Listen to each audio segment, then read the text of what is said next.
এবার সিনেমায় অভিষেক হতে যাচ্ছে ছোট পর্দার জনপ্রিয় অভিনেত্রী তানজিন তিশার। গতকাল সাংবাদিকদের প্রেস মিটে তানজিন তিশা নিজেই জানান এই খবর।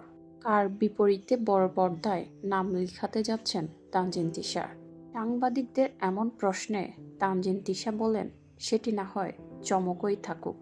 ছোট পর্দার জনপ্রিয় মুখ তানজিন তিশা, তার রয়েছে অধিক বক্তকুল, যার কারণে অনেকেই ভাবছেন তানজিন তিশা সিনেমায় আসলে অনেক নায়িকাদের পড়তে হবে বিপদ দিতে।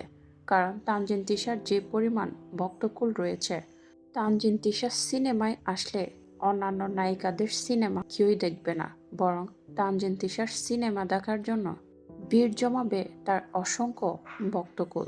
অনেকেই ধারণা করছেন শাকিব খানের বিপরীতে তানজিন তিশাকে খুব শীঘ্রই দেখা যাবে সিনেমায়।